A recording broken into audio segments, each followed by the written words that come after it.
So your first step, pragmatically, what do you need to do? You want to hire someone. Be really clear on what you want them to do. Right? So you'll say, I want to hire up this position, but what are the specific duties you want, as you mentioned, right? And then what are your standards for that? What does exceptional look like with all these different duties? Write that down. What are your standards of performance for them? It's starting with. Second, what's the criteria? Based on the fact that I want a person to do these types of activities, what specific selection criteria do I have? And then from there, we're going to design a selection process to make sure they have those skills and competencies. And one of the steps in our process would be an interview. You always want to have at least one or two, right? And it's kind of funny. We hire someone, and we're spending 40 to 60 hours a week with them, but we only go on 1 or 2 dates.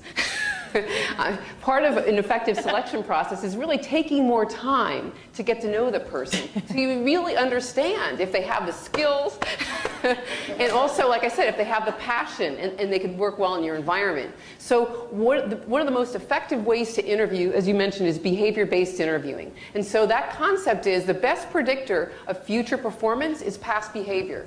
So if you're looking for someone, for example, to kind of, let's say, kind of do sales or do collections or whatever the activities you're having them do, you want to ask them, what have you done in the past? Tell me about a time in the past where you had to do this, and what happened? What occurred? What was the result?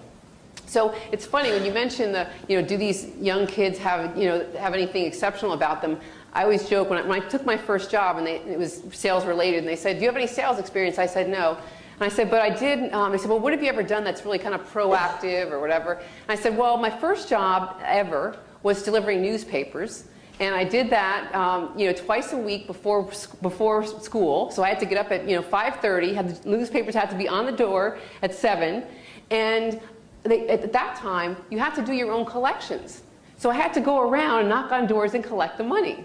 And so what does that tell you about me? I'm someone that is willing to get up at 5:30 in the morning before school and on Sundays, right, to deliver papers. And I'm not afraid to go knock on doors and collect money. That tells you something about that. Oh, have you ever done anything else like that? Well, actually, I used to sell Christmas wreaths and garland door to door at Christmas time in New Jersey.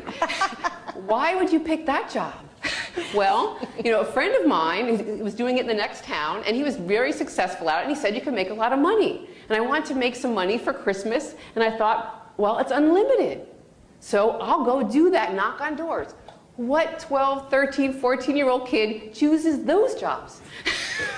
Right? Ones that have been mentored by your mother and my mother. There you go. That's the so don't be afraid to find out, to ask the question. They'll be like, I have no sales experience, I have no design experience. You have to ask questions to find out if they have skills that are related to that, right?